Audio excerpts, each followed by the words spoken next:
Բարձր սիրելի ռադիոլսողներ եւ ռադիոդիտողներ, 106.5 եթերում ՓՄԶ-ի հարկեր, դուրքեր, կրքեր հեղինակային հաղորդումն է։ Ես Հակոբ Ավագյանն եմ, ՓՄԶ-ի նախագահ։ Այսօր շատ հետաքրքիր հյուր ունենք մեր գործընկեր Հայաստանի հաշվապահների ասոցիացիայի նախագահ Տիկին Հերմինեն Թովմասյան, ողջույն։ Ողջույն։ Արդեն անունը հուշում է, որ կառույցի ներկայացուցիչն է, ում հետ ինչ ենք խոսելու, կփորձենք ավելի եթերային ու հնարավորինս քիչ մասնագիտական տերմիններով խոսել, բայց եւս այս ոլորտում էլ ցավոք սրտի ունենք խնդիրներ, որոնք շուտով ուժի մեջ են մտնում հուլիսի 1-ին, ու կարծում եմ առիթը պետք չի բաստողել եւս մեկ անգամ խոսել, թեկուզ մեր այս հաղորդաշարը նաեւ իր մեջ բնույթակրում տենց իրազեկման հնարավորությունն է եւս այն մարդկանց, ում սա վերաբերում է։ Ոնց եք։ Լավ, շնորհակալ եմ հրավերի համար։ Տիկին Թովմասյան, էլի շնորհակալություն հրավերն ընդունելու համար, ու եթե դեմ չեք դուով խոսենք եթերում, էլի ելնելով են իմ ասած սկզբունքից։ Ապրիլի 4-ին Հայաստանի Հանրապետության նախագահն ստորագրեց հարկային օրենսգրքի փոփոխության հերթական, այսպես ասած, օրենքը, որը ուժի մեջ է մտնում, ինչպես ասացի, հուլիսի 1-ից, ու հաշվապահներն ու իրավաբանները հիմնականում այնտեղ մի հատ էլ մասնագիտական խումբ կա, հուլիսի 1-ից այլևս չեն կարող օգտվել շրջանառության հարկի ռեժիմից։ Սա ինչ է ենթադրում, պարզ լեզվով ասած։ Շատ լավ, ինչպես նշեցիք, սկզբից անդրադառնանք մի փոքր իրազեկման, այնուհետև փորձենք վերլուծել ինչ է լինելու, ինչ հետևանքներ է առաջացնելու այս օրենսդրական փոփոխությունը։ Տեսեք, ի սկզբանե ունեինք նախագիծ, որով նախատեսվում էր մի շարք մասնագիտական ծառայություններ շրջանառության հարկի համակարգից տեղափոխել ավելացված արժեքի հարկի համակարգ։ Այո, միջև ստորագրել, այսինքն նախագծի սկզբնական տեսքով այդպես էր նախատեսվում, սակայն արդեն վերջնական օրենքի ընդունմամբ, որը ինչպես նշեցիք ուժի մեջ կմտնի հուլիսի 1-ից, մնացին հաշվապահներն ու իրավաբանները։ Այստեղ առաջին հերթին պետք է հասկանալ, որն է հիմնավորումը, ինչու հաշվապահներ Այդ կգանք, ջան, ես առաջարկում եմ ասեք ինչ է լինում, որ մարդիկ լսողները հուլիսի 1-ից ինչ է տեղի ունենում։ Իրավաբանական եւ հաշվապահական ծառայություններ մատուցողները, իհարկե ես ավելի կկենտրոնանամ հենց հաշվապահական ծառայություններ մատուցողների վրա, քանի որ հենց այդ համայնքն եմ ներկայացնում, նախկինում վճարում էին շրջանառության հարկ իրենց կողմից մատուցվող ծառայությունների համար 5% դրույքաչափով։ Հուլիսի 1-ից նրանք այլևս իրավունք չեն ունենալու գործել շրջանառության հարկի համակարգում, անցնելու են ավելացված արժեքի հարկով հարկման համակարգ եւ վճարելու են 20% ավելացված արժեքի հարկ եւ 18% շահութահարկ։ Որը ենթադրում է, պարզ մարդկային լեզվով ասած, որ հաշվապահական ծառայությունների գները կթանկանան հուլիսի 1-ից։ Այո, եթե հաշվի առնենք այն հարկային բեռը, որ ավելանալու է շահութահարկի եւ ավելացված արժեքի հարկի տեսքով, բնականաբար սա պետք է տանի ծառայությունների թանկացման։ Ինչու է ավելանում, որովհետեւ ես հիշում եմ, որ էլի համայնքի հետ խոսում ենք, ասում ենք, որովհետեւ ավելացված արժեքի հարկի հաշվանցման տեղ այս ծառայությունները այդքան չունեն, այսինքն իրենք ավելացած արժեքի հարկը ավելացնելու են համարյա թե ամբողջ կշիռով բանի վրա, հենց ծառայության արժեքի վրա, որը ինչպես նշեցիք 20% է։ Այո, հաշվի առնելով հենց հաշվապահական ծառայություն մատուցողների ծախսերի կառուցվածքը, նրանց ծախսերի մեջ մեծ տեսակարար կշիռ է կազմում, քանի որ մասնագիտական ծառայություններ են մատուցում, բնականաբար աշխատուժի գծով կատարված ծախսերը, որտեղ հաշվանցման ենթակա ավելացված արժեքի հարկ չի առաջանում, եթե էլի փորձենք ավելի մաչելի լեզվով ասել, այսինքն ավելացված արժեքի հարկի համակարգը ինչ է ենթադրում, որ ծառայություններ մատուցելիս, իրացումներ իրականացնելիս առաջանում է 20% ավելացված արժեքի հարկ, եւ եթե կազմակերպությունը ունի ձեռքբերումներ, որոնց մեջ կա ավելացված արժեքի հարկ, այդ ձեռքբերումների ավելացված արժեքի հարկը հաշվանցում է իրացման գծով առաջացած ավելացված արժեքի հարկից, նոր տարբերությունը վճարում բյուջե, բայց հաշվապահական ծառայություն մատուցողների դեպքում բնականաբար նվազեցման, հաշվանցման ենթակա, այո, կոմունալ ծախսեր, լավագույն դեպքում վարձակալություն, եթե ֆիզանձից չէ։ Հիմա ինչպես դա շղթայական կազդի, ես գիտեմ արդեն մեր համայնքի, ՓՄԶ համայնքի վրա դա ուղղակի ազդում է, որովհետև հիմնական այսպես ասած սպառողը բաների հաշվապահության էլի որ ելնելով պարզապես որ մեծամասնություն են ՓՄԶ-ները ու ովքեր որ գնում էին հենց փոքր հաշվապահական ընկերություններից, անձնաձեռնարկատերերից այդ ծառայությունները իհարկե կան նաև հաշվապահական ընկերություններ, ովքեր վաղուց արդեն գործում են շահութարկի եւ ավելացված արժեքի հարկի դաշտում, բայց դրանք որպես կանոն ավելի այտենց միջին ու խոշոր ընկերությունների են ծառայություն մատուցում։ Հիմա փոքր բիզնեսները, այսինքն ովքեր ունեն փոքր խանութներ, տոնավաճառներում բաներ են, առևտուր են իրականացնում, մարզայինները, որոնք միշտ ինձ անընդհատ բարկացնում է, որ ասենք sense փոփոխությունները լրիվ հավասար ձևով ենք կանոնակարգում Երևանի համար, Երևանի կենտրոնի համար եւ ասենք սահմանամերձ համայնքի կամ ավելի մոտիկ համայնքի համար այդ կարգավորումները բոլորի մոտ նույնն է, բայց դա ուղղակի ազդելու է նրանց, ասենք փոքր բիզնեսը եթե ապրանքավաճառում իր վրա, եթե ծառայություն է մատուցում, եթե արտադրող է, հետեւաբար նրանց մոտ սա կազդի առանց այն էլ գիտենք շրջանառության հարկը նրանց կյանքը մլա արդեն էլի իրանց ծառայությունների կամ ապրանքների գների բարձրացման։ Այո, ճիշտ նկատեցիք, գանք նրանից, որ իսկապես արտապատվիրակված ծառայություններից օգտվում են հենց փոքր եւ միջին բիզնեսի ներկայացուցիչները, որովհետեւ առավել խոշոր կազմակերպությունները իրենք հիմնականում ունենում են իրենց հաշվապահական թիմերը։ Այո, իրենց մոտ նստած որպես վարձու աշխատող գրանցված հաշվապահական թիմեր են ունենում, իսկ արտապատվիրակված ծառայություններից օգտվում են հենց փոքր եւ միջին բիզնեսի ներկայացուցիչները։ Ավելի քիչ ծախսատար։ Այո, 8 ժամ տեղում ունենալ վարձու աշխատող երբեմն տնտեսապես ձեռնտու չէ, ավելի նախընտրելի է լինում դիմել հենց ծառայություններ մատուցող մասնագիտացված հաշվապահական գրասենյակի ծառայությունների եւ բնականաբար այս պարագայում եթե հաշվապահական ծառայությունները թանկանան, դա ուղղակիորեն անդրադառնալու է փոքր եւ միջին բիզնեսի վրա եւ մենք գիտենք նաեւ որ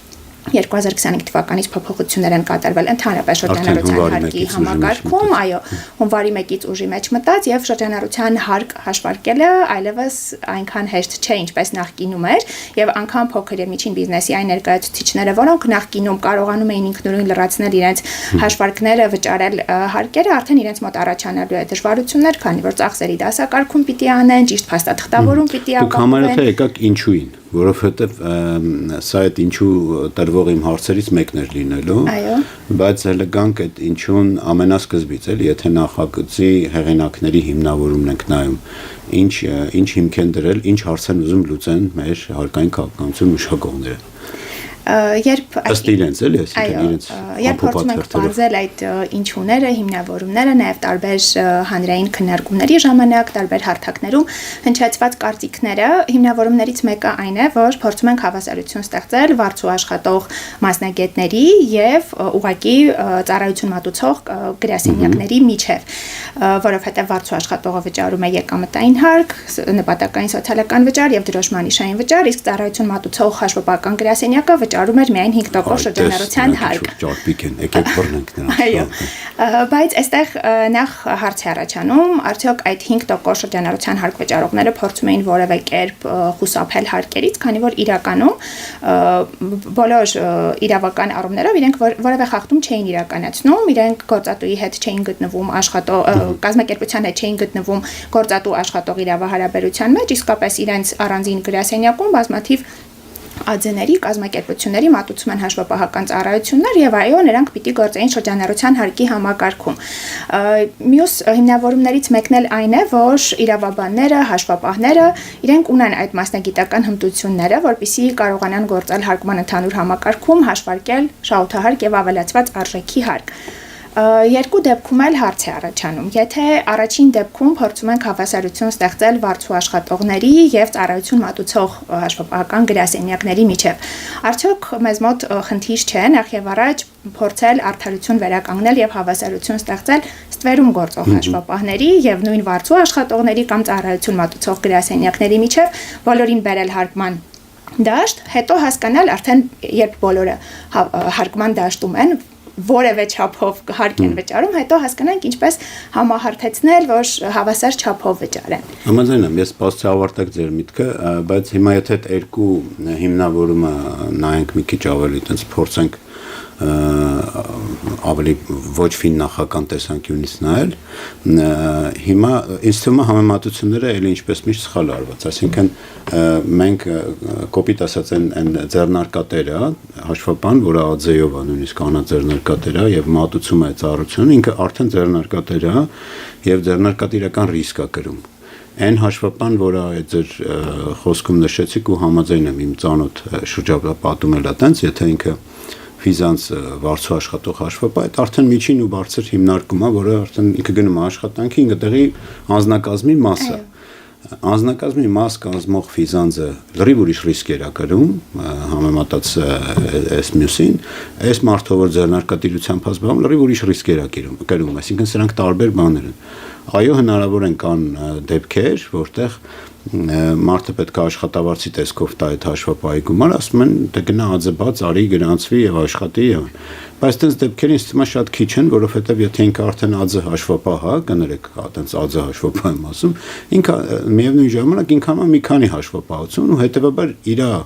ծառայությունների արժեքը ավելի ցածր է, քան այնտեղ նստած չէ ֆիզանց վարձու աշխատողին, որտեղ այնտեղ մի քիչ ավելի բառերով ասեմ, ինքը private ծառայություն է մատուցում միայն նրան, այսինքն այն ֆիզանձը, որ նստած է այդ հիմնարկում, այսինքն առավոտվա 9-ից 6-ը ինքը միայն այդ ընկերության համար է մատուցում։ Սա անում է ավելի հեռավար ծառայություններ եւ անում է ինչ-որ այդ ծառայությունների մի մասը, օրինակ միայն հարկային ուղարկվող հաշվետվությունների լրացում կազմում։ Ներքին հաշվապահություն չի անում, չէ, այսինքն այդ ընկերության կամ տնտեսության, այսինքն փոքր լրիվ ուրիշ բաներ են իրար հետ համեմատում։ Ինձ թվում է այստեղ խնդիր ճիշտ է մեկնաբանում, այսինքն այդտեղ համեմատությունն է առաջի իրազբերած հիմնավորման մեջ սխալ արված, որովհետև տարբեր հարթության մարդկանց մասին ենք խոսում եւ տարբեր սուբյեկտների մասին ենք խոսում, հա։ Այո, կարող ենք նաև այդ հանգամանքը հաշվի առնել, արդյոք հաշվապահական ծառայությունների մատուցման պայմանագրի շրջանակներում ձեր նշած ներքին հաշվառում կառավարչական կամ հաշվառում վարվում է թե ոչ, դա իրականում պայմանագրերը կարող են տարբեր լինեն, նույն ինչպես նշեցիք ԱԶ հաշվապահն հնարավոր է նաև այդպես ներքին հաշվառման ինչ-որ գործառույթներ էլ կամ ծառայություններ էլ մատուցի բայց որպես կանոն իրենք հիմնականում անում են հարկային հաշվետվությունների կազմում ներկայացում, չէ։ Այո, եւ նաև կուզեի հատկապես անդրադառնալ ռիսկին Հայաստանի հաշվապահների ասոցիացիան ունի մի շարք անդամ գրասենյակներ եւ ասոցիացիայի պահանջներից մեկն էլ հենց դա է, որ ծառայությունների մատուցման պայմանագրերում իրենք դրույթ են նախատեսում, որի համաձայն պատասխանատվություն են կրում պատճառված վնասների համար։ Այսինքն իրանց ներկայացած հաշվետվության բանի այո, եթե սխալ է լինում, հարկային նկարսատու գանում է, եթե այդտեղ այդ ծառայություն մատուցողն է, եթե հաշվապահի մեղքով է, բան չեմ անում, որովհետեւ կարող են վարձու աշխատող հաշվապանել դրա համար պատասխան կրի, այսինքն այնտեղ նստած, բայց միևնույն ժամանակ ես ուզում ասեմ, այստեղ շատ բաներ կան, որ ինքնուրույն ձեռնարկատիրական է, էլի չէ, որ այս անհատ ձեռնարկատերը կամ այդ ձեր ասած գրասենյակները, որոնք ունեն իրենց շատ բաներ, կողքից կատարվող ծախսեր, վարձու աշխատողը չունի։ Ասենք օրինակ, ասենք այդ մարդը իր սեփական մեքենայով գնում է հարկային, գնում է, չգիտեմ,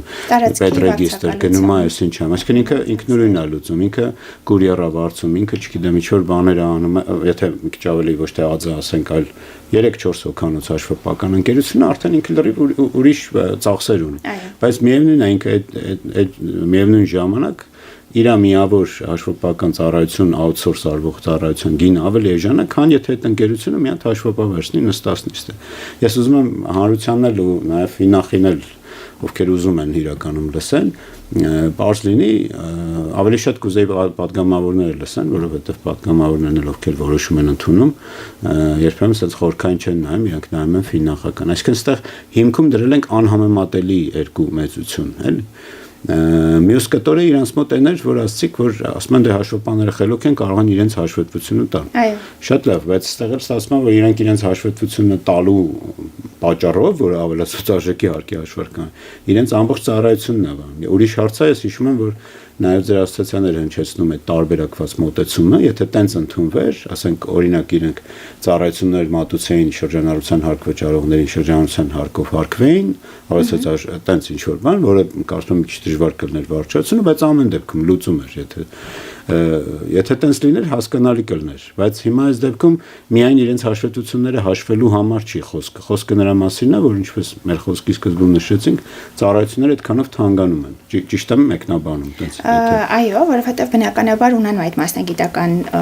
հնարավորությունները, գիտելիքները, նման խնդիր չի բարձրացվել նաև համայնքի կողմից, որ մենք չենք կարող դա հաշվել, բնականաբար խոսքը մասնագիտական հնարավորությունների կամ գիտելիքների մասին չէ, եթե հաշվի չառնենք ուղղակի այնտեղ ծախսերի բաշխման հետ կապված հարցերը, որին կարող ենք անդրադառնալ այս հարցից հետո,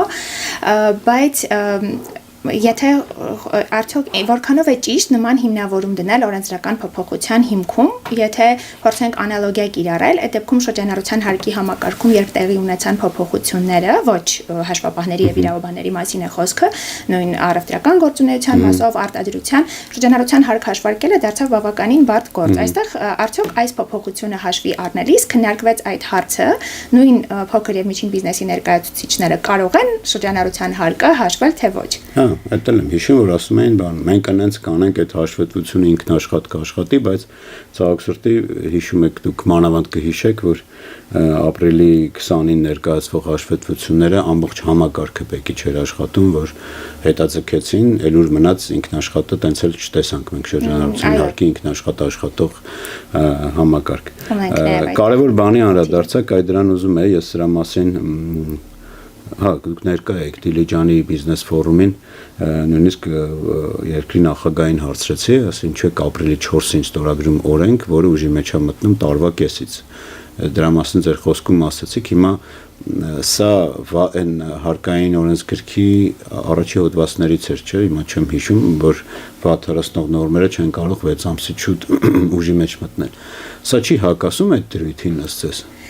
Տեսեք, ի սկզբանե, երբ որ այս հարցը բարձրացնում ենք, ասում են, որ դա ի սկզբանե պիտի ուժի մեջ մտներ 2025 թվականի հունվարի 1-ից, տարբեր քննարկումների արդյունքում գնացինք ընդառաջ դժգոհություններին եւ հետաձգեցինք մինչեւ հուլիս։ Կապչունը ինչ է կարա, ես ասում եմ օրենքին չի հակասում։ Ընդհանրապես տարվա կեսից հարկման ռեժիմի փոփոխությունը, այն էլ վատթարացնող, ուղղակի աննախադեպ է Հայաստանի պատմության մեջ կարծում եմ, եւ եթե անգամ մենք համակերպվում ենք, ընդունում ենք այն փաստը, որ միգուցե կա հստակ որոշում, որ շրջանառության հարկի համակարգը պիտի գոյություն ունենա եւ աստիճանաբար բոլորը անցնեն հարկման ընդհանուր համակարգ, այդ պարագայում անհասկանալի է ինչու ներշտապողական որ եթե գնում ենք ընդառաջ դժգոհություններին, հիմնավորումները ընդունելով որոշվում է հետաձգել, ինչու հետաձգել մինչև հուլիս եւ ոչ տեղափոխել հաջորդ հարկային տարվա սկիզբ։ Ինքը ըստ ձեզ որպես մասնագետ ձեր կարծիքը, բայց ես նաեւ առաջարկում եմ գնանք սահմանադրական դատարանին էլ հարցնենք դրան։ Ինքը այդ վատթարացնող նորմեր պարունակող, այսինքն որ 6 ամսից շուտ դրա տակ չի մտնում սա։ Չի հակասում դրան, որ հուլիսի 1-ից է ուժի մեջ մտնում սա։ Ընդհանրապես վատթարացնող նորմերը 6 ամիս հետո պետք է 7-րդ ամսվա սկզբից պետք է ուժի մեջ մտնեն, բայց ունենք այն, ինչ ունենք։ Հիմա այդ ես առաջարկում եմ խոսանք երկու ասոցիացիաներով դիմենք սահմանադրական, պարզապես կարանք հիմա հարցում անենք, ասենք եթերով էլ խոստանում ենք, հարցում ենք, ասենք մի հատ ասեք դուք ոնց եք մտածում, սա վատթարացնող է, թե չէ։ Այդ ասում եք ունենք ինչ որ ունենք, բայց այդտեղ մի հատ դրա տակը հələ ասեք, ինչա կատարվելու, ոնց են տարվա կեսից, այնտեղ ես հիշում եմ դուք ասում եք, որ խնդիրներ կարա լինի այդ ծախսերի բաշխվածության, որովհետև այդ տնտեսավարողը, այսինքն այդ ԱՁ հաշվապահ կլինի, ՍՊ կլինի, հաշվապահական ընկերությունը, ինքը հուլիսի 1-ից հետո պետքա ուրիշ հաշվառում վարի, ծախսեր հաշվառի եւ ծախսերի, այդտեղ խնդիրներ լինելու են, թե չէ։ Քանի որ տարվա կեսից հարկման ռեժիմ է փոխվում, բնականաբար եկամուտների եւ ծախսերի համադրման ժամանակ պիտի տնտեսվարողները, տվյալ դեպքում հենց հաշվապահական ծառայություններ կամ իրավաբանական ծառայություններ մատուցողները տարանջատեն իրենց ծախսերը, թե ծախսերի որ մասն է վերաբերում շրջանառության հարկով հարկվելու ժամանակաշրջանին եւ որոնք արդեն հարկման ընդհանուր համակարգում, բնականաբար այստեղ առաջանալու են դժվարություններ, կիրառված մոտեցումների հետ կապված էլ անհամաձայնություններ են առաջանալու հետագայում վարչարություն իրականացնող մարմինների հետ եւ այո տարվա կեսից այստեղ խնդիրներ են առաջանալու ծախսերի բաշխման առումով։ Մյուս խնդիրը, որը հաշվապահական ծառայություն մատուցող եւ հաշվապահական ծառայություն ստացող փոխհարաբերությունները գների վերանայումը։ Ես հիշում եմ, որ ես հարցնել եք դուք անդադ ասում, որ կան դեպքեր, որ տարեկանակնքված, մի հատ այդ կխնդրեմ բացատրեք ինչա, եւ կան դեպքեր, որոնք ստանդարտ պայմանագիր է, որ մեկը մյուս կողմին պետք է նախորդ զգուշացնի ու վերանայում անի։ Հիմա նախ ունեք համայնքից արդեն բողոքներ, որտեղ հեսա հունիսն է արդեն սկսվում, ինչա կատարվում, ինչ են անում արդիկ բան, որտեղ տենց ինչքան հասկացամ, ես չլսեցին են հանրագիրը ներկայացնելուց էլ էլի դուք եկել եք ազգային ժողով, բայց ըստ էության քննարկում չեղավ, այսինքն հարցերի վրայով չանցանք, պարզապես մեզ մերժեցին տնտեսական հանձնաժողովի իշխանական թևը, իսկ ոչ իշխանական թևը ընդհանրապես չեկավ, այսինքն մենք ունենք sense մեծ աղմուկ ու առանց ըստ էության քննարկում։ Ինչ վերաբերում է պայմանագրերին եւ գների վերանայմանը, հաշվապահական ծառայությունների բնույթը հաշվի առնելով պայմանագրերը կնքվում են այո տարվա համար եւ որպես կանոն նրանք ավտոմատ երկարաձգվում են, եթե կողմերից որևէ մեկը չի ծանուցում պայմանագրային հարաբերությունները դադարեցնելու մասին։ Բայց կան նաեւ որ անորոշ ժամկետով է, չէ՞։ Կարող է լինել այո, դե ըստ էության անորոշ ժամկետով է, եթե չեն տեղեկացնում, արդեն երկարաձգվում է եւս 1 տարով։ Եվ մեր անդամ հաշվապահական գրասենյակները որպես կանոն կնքում են նաև պայմանագրեր, որտեղ նախատեսում են դրույթ, որ գների վերանայում կարող են իրականացվել միայն հաջորդ ֆինանսական տարվա, որը համընկնում է հարկային տարվա հետ, հաջորդ հարկային տարվա սկզբից, այո, ընդ որում 1 ամիս առաջ ծանուցելով եւ անկախ նրանից պատճառները, այն գործոնները, որոնց ազդեցությամբ պիտի գինը վերանայվի, հաշվապահական գրասենյակի կողմից կառավարելի է, թե իր կողմից անվերահսկելի հանգամանքներով պայմանավորված է դրա անհրաժեշտությունը առաջացել։ Եվ երբ մենք նաև կազմակերպեցինք քննարկում ոչ միայն անդամ գրասենյակների, նաև ոչ անդամ հաշվապահական ծառայություն մատուցողների հետ մոտ 50 հաշվապահական կազմակերպություններ էին մասնակցում։ Բողոքի ակցիաներից հետո Էլիտ Պլազայում։ Այո, Էլիտ Պլազայի քննարկման մասին է խոսքը եւ ներկայացնում էին մոտ 600 մասնագետների կարծիք, շահեր։ Իրենք նշում էին, որ անգամ եթե պայմանագրում նման կետ չունեն, ուղղակի ծառայությունների բնույթն ու առանձնահատկությունը հաշվի առնելով շատ դժվար է ծառայություն ստացողի հետ գալ համաձայնության եւ տարվա կեսից գնի վերանայում իրականացնել։ Ինչու՞, քանի որ ինչպես ծառայություն ստացողը, այնպես էլ ծառայություն մատուցողը իրենց բյուջեն ունեն։ Իհարկե, ունեն պլանավորած բյուջեն գոնե տարվա համար հաստատ ունեն։ Եվ տարվա կեսից գին փոխել, երկուսի մոտ էլ առաջանում է բյուջեի վերանայման անհրաժեշտություն, բնականաբար դա անդրադառնում է նաև իրենց կողմից պլանավորված արդեն ծախսերը ֆինանսավորելու հարցերի վրա եւ այստեղ այո դժվարություններ են առաջանում փոխադարձ համաձայնության չեն կարողանում գալ։ Միգուցե լինեն 1-2 դեպք, որ համաձայնեն կամ փորձեն բեռը կիսել, բայց հիմնականում այստեղ տարաձայնությունները շատ են եւ այո տնտեսվարող սուբյեկտների միջև արդեն իրենց հարաբերություններում խնդիրներ են առաջացնում։ Այսպես ասած արձագանքներ, թե հələ բան չի համայնքից էլի ձեր գոնե ասոցիացիայի անդամ։ Հիմա փորձում են կան ոնց է։ Այո, կան դժգոհություններ եւ բոլորի մոտ տենց միջինում 30% կբարձրանա, չէ՞, թե 20 հաստատ երևի թե։ Տեսեք, այստեղ նաեւ հարց է առաջանում։ Արդյոք կբարձրանա թե կգնան ստվեր։ Այդ հարցներ կա։ Այդ ստվերի մասին չխոսեցինք, մենք չեմ հիշում, ձեր խոսքում դուք չնշեցիք, հիմնավորման մեջ չկար, որ սա էլ է այս համայնքի ստվերի դեմ պայքար, ես տես բան չեմ հիշում։ Մենք ստվերի դեմ նկատեմ Ֆիննախի կողմից ոնց որ շրջանառության հարկն էին ասում, որ այս փոփոխությունները դրույքաչափերի բարձրացումն ու վարչարության խստացումը բերելու է ստվերի նվազեցման եւ 18 միլիարդ լրացուցիչ եկամտի ավելացման։ Հիմա այս նախագծում ես չեմ հիշում ստվերի մասին կար, որ սա նաև կարծում եմ այդ ստվերի կրճատման մասը ավելի շատ շեշտադրումը կատարվում այն առումով, որ շրջանառության հարկի համակարգում ուղղակի դրույքաչափերը բարձրացան, բայց տրվեց ծախսերի ավելի մեծ դրույքով նվազեցման հնարավորություն, որ դա կարող է խթանել, որպեսզի ծախսերը ավելի շատ փաստաթղթավորվեն եւ նպաստի ստվերի կրճատման։ Բայց հաշվապահական եւ իրավաբանական ծառայությունների մատուցման առումով չեմ կարծում, որ սա բերելու է ստվերի կրճատման, դեռ ավելին, սա կարող է ավելի մեծացնել ստվերը եւ չկարողանալով պայքարել վարչարություն կիրառել ստվերում գործողների դեմ, որպեսզի նրանց բերենք հարկային դաշտ, կարծես մենք խստացնում ենք ընդհանուր հարկային օրենսդրության պահանջները, բարձրացնում ենք դրույքաչափը, որի արդյունքում էլի տուժելու է օրինապահ հարկ վճարողը եւ քանի որ հենց էլի հաշվապահական ոլորտին շատ բնորոշ է, որ հարկային մարմնում որևէ կերպով չհաշվառված անհատներն են մատուցում ծառայություններ, տան պայմաններում մի շարք Այսինքն մենք իրական կյանքում ունենք նաև ֆիզանձինք, որոնք ինչ որ ձևակերպված չեն, ոչ վարձու աշխատող են, ոչ ծառայություն մատուցող անաձեռնարկատեր են, որոնք սենց տենից գործում են ստվերում։ Հիմա եթե ինչ-որ պահի նրանք մտածում են լավ 2-3 հատ գործել վերցնեմ բացեմ ընկերություն, հիմա առնվազն ինքը պետք է հարց տա իրան, բացեմ թե չբացեմ, որովհետև ավելի թանկանում է իր ծառայությունը։ Բնականաբար ավելի կամյապնդվի որոշում մնալու ստվերում։ Պայմանական 10,000 դրամով էր ծառայություն մատուցում, ընդ որում էլ եմ ասում, էլի կարող եմ այս լսողներից մեր հաշվապահական համայնքից ասեն, այդ 10,000 դրամով բան ոնց է ծառայություն մատուցում, պետք է ասենք, որ իրական կյանքում ունենք նաև տենց ծառայություն մատուցողներ եւ դա հեչ զարմանալի չի, մարզերում գործող եւ այլն, որտեղ ունենք այդ փաստերը։ Մեր խնդրեմը հենց այդ է, որ մենք նայում ենք Երևան ու մարզեր, Երևան ու չգիտեմ, բաներ բոլորին նույն աչքով։ Հետևաբար այդ մարդը չի գնա, կամ առնվազն 3 անգամ արդեն հարց կտա իրան, գրանցվեմ թե չէ, այս մի խումբն է։ Երկրորդ խումբը, որը sense գործում էր, ամեն ինչ նորմալ էր, ինչ որ ձև հաշվարկել էր շրջանառության հարկ, դիվիդենդի հարկ, չէ, ընկերությունների դեպքում նաև այդ հարկը կա, ռիսկ էր, այդ ոնց որ մեր խոսքի սկզբում ասացինք, ու ստացել էր ինչ որ ծառայության արժեք, որը 20%-ով թանկանալու, նու այս մոտավոր եմ ասում 20, միջին տենց ինչ-որ թիվ, 20%-ով թանկանալու դեպքում, որտեղ դեպքեր կլինեն մինչև 30%, ինքը, ասենք, դիմացի կողմը կասի, լսի, կարող է տենց քեզ քեշ տամ, բան անենք, Սա էլի ինչի արդյունք է, Էմիլի ջան, որ մենք անդադար ասում ենք, որ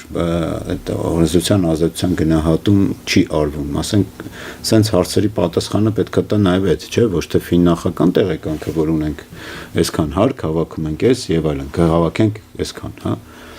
Դրա արդյունքը չի, որ հիմա տեսեք մենք վերլուծում ենք, բայց ես կուզենայի օպոնենտություն անեն, բայց ըստ այս բաներով, ոչ թե այսքան հաշվապահենք, թե որը ստվերում է, հեսա բռնում է։ Հա, ընդ որում կարևոր բան, որ դա Դիլիջանում էլ խոսեցինք, որ օրինակը տանում ենք բանի մասով, էլի, եթե նույնիսկ կա ստվեր, ապա դրույքաչափերի բարձրացումը ոչ մի երկրում դա բանը չի, էլի։ Ավելի խորացնելու է իրավիճակը։ Ուրիշ հարց է վարչարությունն ուժեղացնեք, ուրիշ հարց է, բայց ասենք եթե դու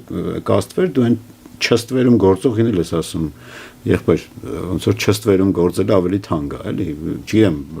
որտեղից են վերցրել այդ մոդելը, որ ստվերի դեմ պայքարում ենք դրույքաչափերի բարձրացումով, էլի։ Ստվերում գործող հաշվապահները, այո, երբեմն կարողանում են նաև շատ ցածր գնով ծառայություններ մատուցել, որևէ տեղ որպես վարձու աշխատող գրանցված չեն, որևէ այլ եղանակով հարկային մարմնում հաշվառված չեն, չունեն հարկեր վճարելու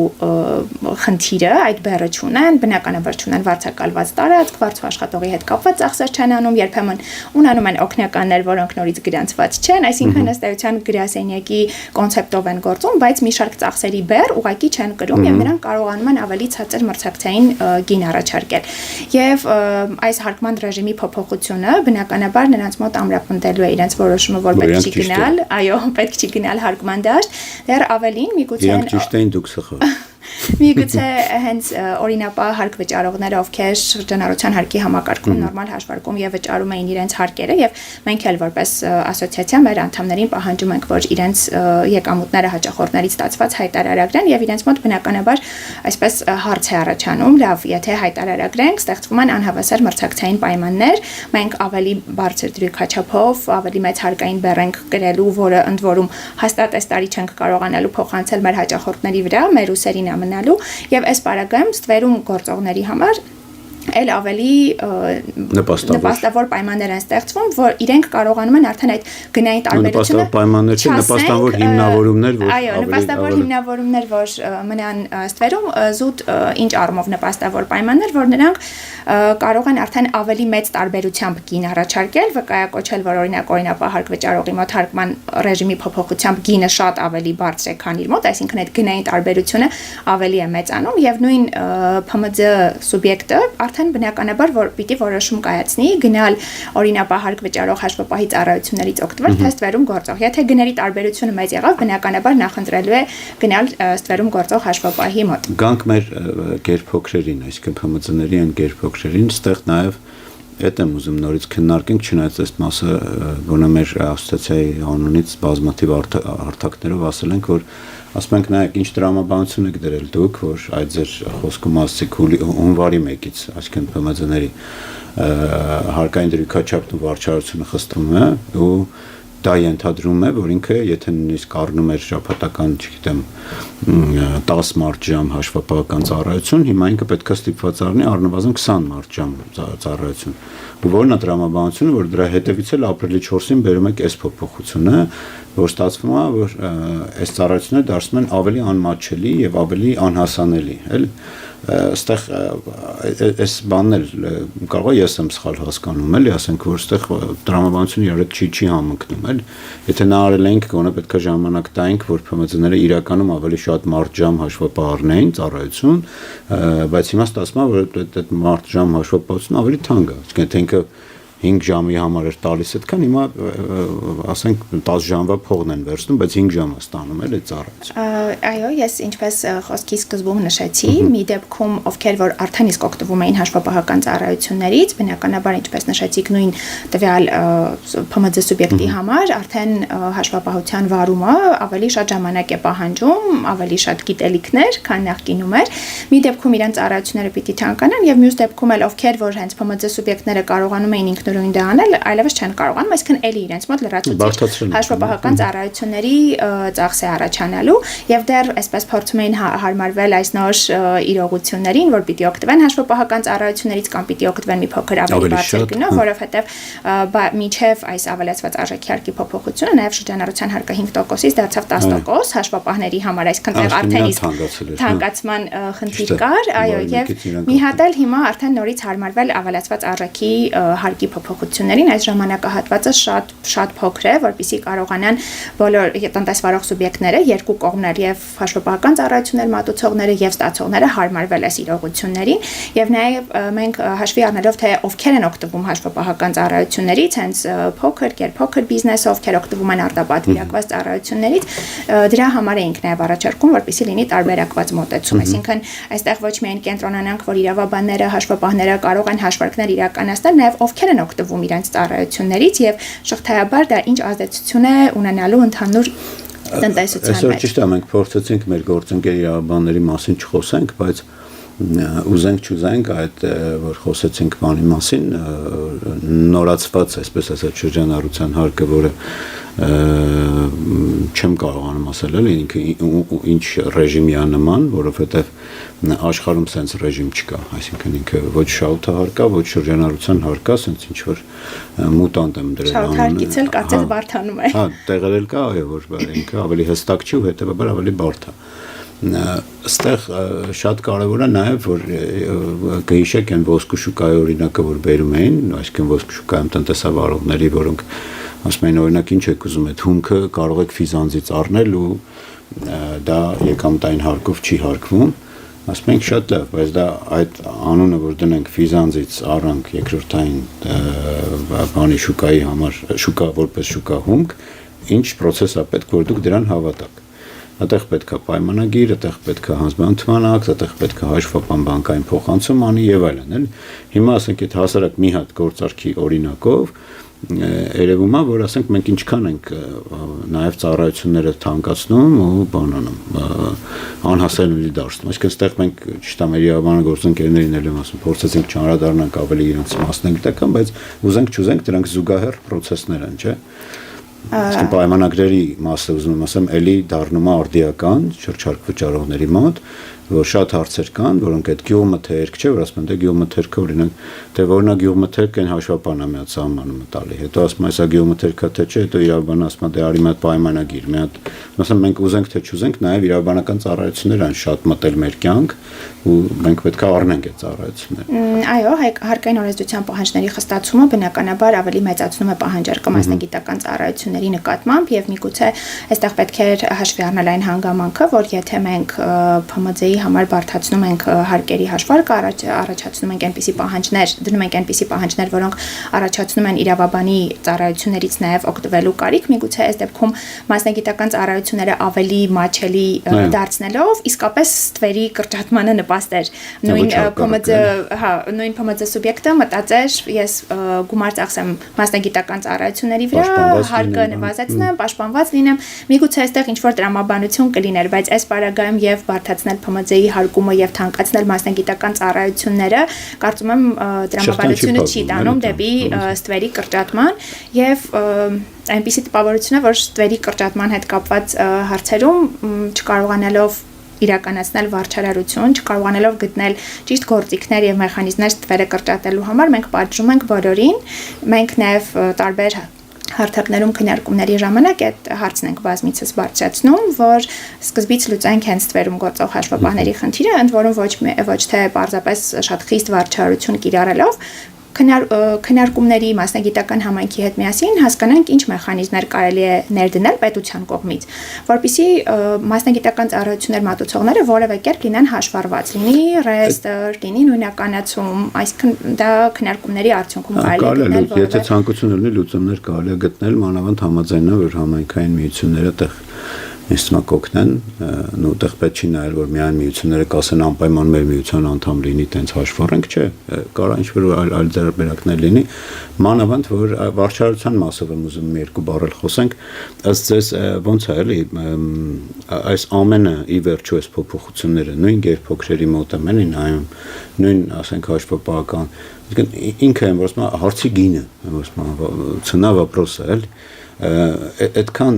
վարչարություն կարողանալու են անեն, թե էլի անելու են հասցեական, թե էլի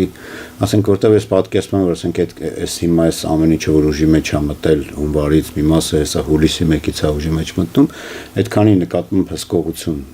կարողանալու են անեն մեկ եւ ինչա դա արժանալու էլի մեր վրա, մեր հարկատների վրա, դա ինչ գինա նստելու եւ հարցի գինը ինչն էր, ասենք լավ արդեն վարչարություն ենք անում, որ ինչը գտնենք, այդ քանի միլիարդներ եւ տրիլիոններ այդտեղ թաքնված էլի։ Ձեր տենց մոտավոր զգալով գիտեմ տենց Գնահատականներ բնականաբար դժվար կլինի տալ, պետության հաշվարկների մեջ չմտնենք, չխաղանենք։ Թվային համաձայն եմ, դժվար կլինի, բայց ձեր գնահատականը իրական բանով որպեսզի նույն շրջանառության հարկի համակարգի փոփոխությունները գործեն բոլոր դրույթներով, որոնցով որ նախատեսված են, այո, մի շարք վարչարական գործիքներ են պետք, ավելի շատ վարչարական ռեսուրսներ են պետք, որպեսզի կարողանան ապահովել այդ տրամաբանությամբ գործելը, բայց միգուցե անգամ եթե չկարողանան հասնել ծախսերի փաստաթղթավորմանը կամ ստվերի կրճատմանը, հարկերի այդ դրույքաչափի բարձրացումը միգուցե կծածկի արդեն այն ստվերի կողմից չվճարվող հարկերը չեմ կարող ասել եթե վճարեն այո եթե ստվերը ավելի չխորանա այսինքն նույն օրինապահ հարկ վճարողը եթե վճարի ավելի բարձր դրույքաչափով եւ չկարողանա հասնել ծախսերի փաստաթղթավորման որովհետեւ նույն շրջանառության հարկի դրույքաչափերը եթե համատում ենք նախկին դրույքաչափերի հետ որպեսզի հարկային բեռը չավելանա այդտեղ ըստ ոլորտների որոշակի վերլուծություն կա ծախսերի մոտ 80% փաստաթղթավորում է պետք որպեսզի նախկին չափով կարողանան վճարել։ Այս պարագայում միգուցե այդ փաստաթղթավորման չհասնելու դեպքում էլ, եթե օրինապահ հարկ վճարողները այդ ավելի բարձր դրույքաչափով վճարեն, միգուցե դա կծածկի վարչարության արդյունքում չբացահայտված դեպքերի։ Մեր փմձներից մեկն էր ասում, որ բանը արդեն կամերալ է ստացել, որովհետև բան ա եղել, այդ մի տոկոսի տակ տենց բանն է, ակնհայտ տարբերություն ա եղել։ Ընդ որում ես ասեմ չմտածեն էլի մարդիկ որ ասում են բա բողոքում եք տեսեք մի տոկոս չէ ինքը շատ վատ ձևով է հասել այդ մի տոկոսի իր ամբողջ տարվա ապրանքային ձեռքբերումները անցած տարվա եւ այլն այդ ինչ-որ բաներով բերել են ֆակտուրաներով ինքը բռնել էր առաջի երամսակում ցախ դրել էր դրանք որ հարցում ենք բա մյուս երամսակները չէ որ իրացմանը համահունճան էսա այնտենց պետք չի իջացրել եմ մի տոկոս մի անգամից կամերաները կեսի չես անում անցած տարի 5 դենտեղ մեխանիզմը ավտոմատ չի աշխատում է մի տոկոս հարկ էս անցած տարվա նույն երամսակը համեմատել եմ այսքան ինքը իրականում վարչարությունն էլ ես հիմա պատկերացնում եմ նաև ՊԵԿ-ի, այսպես ասած մեր գործընկերների կյանքն ու բանը ոնց է տեղի ունենալու, այդքան էլ նախանձելի չի, բայց միևնույն ժամանակ թույլ տվեք զարմանալ, ասում եմ, որ մենք եթե համեմատենք 2013-2002 թվականների էլ են, որ այն ժամանակ բարձրացված հարկն էին ասում, պրոբլեմա փողեր են լվանում տեղով, չգիտեմ ինչ են անում եւ այլն, բայց եթե հիմա համեմատենք մենք հիմիկվա մեր ՊԵԿ-ը իր ունեցած թվային մեծ դատաբազայով երբեմն ասենք պետք չի sense բաներ անել, պարզապես պետք է նստել վերլուծել ու հասկանալ ով հետ է փող կապակցված, ով է իրան դրել շրջանառության հարկ վճարողի տեղ, ով է իրան դրել հաշվապահի տեղ, էլի ուզում ասեմ, այնտեղ շատ մեծ դատա կա ուսումնասիրելու, էլի ինչի ենք sense բանով մարդկան, այն իրական հարկ վճարողին են իրականում խփում, որ իրական փոքր բիզնեսը, որ իրական փոքր հաշվապահա ու իրան ենք նյարդայնացնում, էլի ավելի շատ։ Այո, ես խոսքի սկզբում էլ նշեցի, որ ավելի լավ կլինի սկզբից մենք մտածենք ինչ մեխանիզմներ կամ ինչ համակարգ կարող ենք ներդնել, որպեսզի բոլոր հաշվապահներին, այսպես ասած, երեսանեն։ Բայց